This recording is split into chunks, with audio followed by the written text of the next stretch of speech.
Hey Pisces, this reading is going to be to help you with your shadow work or healing. I'm pulling the center card from the Heal Yourself reading cards by Inna Siegel, and I'm using Mary L. Tarot for all the surrounding cards. So the heart of your shadow work at this time is going to be your dreams. This card says, pay attention to your dreams. They hold lots of significant insights for you at present. So the advice here is to maybe analyze your dreams or keep a dream journal. This might give you some more insight into what your subconscious mind is trying to tell you. Your dreams may provide you with important details about your current health issues or a creative idea that you need to take action on to make your desires manifest. Dreams can also give you clues about what is challenging you emotionally. Sometimes your loved ones who have passed over or people you have lost touch with connect to you while you sleep and offer valuable messages that can give you peace of mind or the strength to persist through a challenging situation. Take note of both the dark and the light aspects of your dreams. In particular, pay attention to any recurring dreams, as they often have significant meaning or wisdom that can help you. Okay, the other cards we got were the Two of Cups, the Hangman reversed, the Wheel of Fortune, the Three of Swords, Temperance reversed, the Ace of Wands, the King of Cups, and the World. So the first thing that jumped out to me was that there are tigers in two of these cards, the Oracle card and also the Temperance card. The symbolism of the tiger is willpower, courage, and personal strength, which kind of reminds me of the lion and the strength card, but these are tigers and not lions. Either way, I think it's just kind of giving you the added message that this may be a time where you really need to shore up your own strength and step into your power to heal whatever it is that needs healed for you. And what I got from this reading was, this has something to do with your soulmate or your twin flame. I don't know if you are in separation from this person or if you're still with this person but just going through a rough patch. But you have some sort of heartbreak that has happened. In the Mary L. Tarot deck, I use this more for shadow work and healing because they have a little bit of different meanings than the traditional Rider-Waite meanings. And if you've been feeling confused as to why this heartbreak is happening for you with your partner, the Three of Swords in this deck says that this was actually kind of like divine intervention. I don't know if that means that it was meant to divinely separate you, or if it's just that fate kind of stepped in because this was needed for growth for your relationship or as a catalyst to something else that will ultimately help you with your relationship with your partner. But the message here with the Two of Cups is to heal the two halves of the heart. So when you become one with somebody and you have union with somebody, they always say, two become one. So both of you have to be healed, and I know if you have looked at any twin flame videos, you probably have heard that one of the partners needs healing, and the way to do that is to also heal yourself. I am not sure exactly, how that is supposed to happen. That's not my area of expertise. But if this is resonating with you, then I would say, focus on yourself and trying to heal your own heart. And hopefully that will help your partner as well, while they're either on their own at this time trying to heal themselves, or if you're still together, maybe just you working on yourself will help them to follow your example. But we know that there's not a whole lot that we could do for anybody else. Really, the most you could do is to be the best version of your own self. So I guess my personal advice to you would be, don't focus so much on them. Just do yourself. Focus on, making positive changes in your own life. Focus on making yourself happy. The Temperance reverse here says that there's a clashing of interests. And what I take that to mean is, maybe you and your partner are not on the same page with something. And that's why it's got you kind of turned upside down. And maybe you're not even realizing or consciously aware of this clashing of interests. But it's just warning you to kind of focus on getting yourself back into balance. Go into a place of patience and acceptance and understanding. The Wheel of Fortune is here also, and that often talks about divine timing, when the timing is right, when fate steps in to make changes in your life, and just that feeling of chaos and not being in control. Because the world and the universe are really, when it comes right down to it, they're chaotic places. And if we truly look at our lives, we can see that we don't have a whole lot of control over things beyond our immediate environment. Sometimes we don't even have control over ourselves, such as our emotions.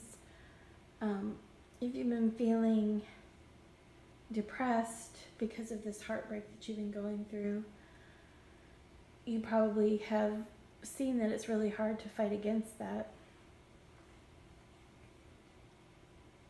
And some people feel like they should be able to control their emotions, but in reality, that's just not the way that it works. So let's talk about reality for a second. The wheel can also speak about your perception of reality. It's kind of like how people say there is no one truth in life. There is, let's say, for example, with your relationship with your partner, you might have your perception of how things have turned out, and they might have a completely different perspective on the way that they're viewing the situation. Does that make it any less real for either of you? No. If there is some sort of objective truth to be seen, a lot of times we can't see it because we're in the midst of it and we're not enough removed to be objective about it. When we go back to the Three of Swords card in this deck, it has this dove. And there's a story in the book about how the dove eventually becomes the eagle. And if you have an eagle eye perspective on things, or even a divine perspective on things, where you can see, everything and nothing's hidden and everything is clear, then it might be a very different perspective than the one that you hold or the one that your partner holds or anybody. This could be for anything. But what I'm rambling on about here, I guess, is just to say, just be aware of the fact that reality is subjective, and you have to take that into account for yourself as well as for others. But the good thing about reality being subjective is you can change your perception. You can work to see things from another person's point of view, which goes to the next card, which is the Hangman reverse. And in the traditional tarot, this card tells you that you're not really seeing things from another perspective. You might be locked in this one vision of the way that you think your life should be, or this one opinion or assumption. You might be being very close-minded about something. So in this deck, it advises you to kind of get outside of yourself. Again, take that eagle eyes perspective and try to look at it from fresh eyes, and not just your own point of view, because our own point of view is very tainted by our biases and our desires, and it's not always something that we can even control. I think a lot of it is very subconscious. This whole spread really comes down to, what is real, what is not, what is conscious and what is subconscious. Dreams themselves are an altered state of consciousness. And as Pisces, we're very dreamy anyway. That's kind of the stereotype. We like to live in our imagination and our world of dreams. But sometimes you do have to step into reality. And maybe this is part of the problem between you and your partner, or it could just be something that you're struggling with within yourself, that it's difficult to be, this dreamy person and also trying to live in this world of chaos where you don't have any control over anything. Going back to strength again, the Ace of Wands in this deck refers to this card as the seed of your strength. So this is like the beginning or the start of your life force. It's kind of like saying you have this spark that basically you could turn it into if you can imagine you're holding a fireball. And let's say you could throw that fireball at whatever you wanted to create a roaring fire. What would you throw it at? Where would you take this passion and this spark that you have if you could turn it into whatever you wanted it to be? If you're feeling out of control, you might not even think that you have that ability to direct your energy or your life force or your strength towards anything worthwhile to make it grow or manifest to be whatever you want it to be. So I think this is just a reminder that you do have that inside of you.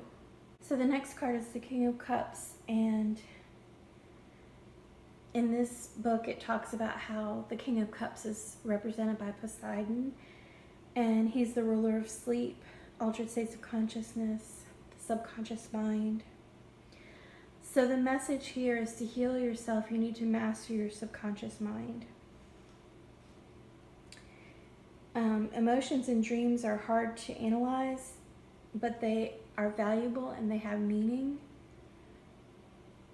So it's worth putting the effort into that, which goes back to the oracle card of dreams and dream analysis.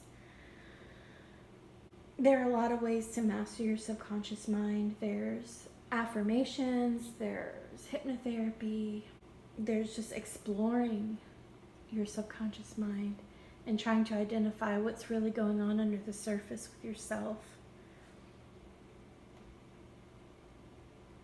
And if you're one of those people who just stuffs your emotions, I think this card is telling you, don't stuff your emotions. To heal from anything, we need to actually feel them, acknowledge them, process them, and then let them go, so that we can move on to something better, which is healing. Then we have the World card, and I think the message with the World card here is to make yourself whole, make yourself complete. What is missing within yourself that you need? What is the puzzle piece that will complete you and make you feel whole within yourself? Okay, so I hope that this has kind of given you some ideas of how you can do some healing work in your own life to try to make yourself feel better and at least help ease this heartbreak that you've been going through. Maybe get yourself a little bit more balanced and just feeling a little bit more complete.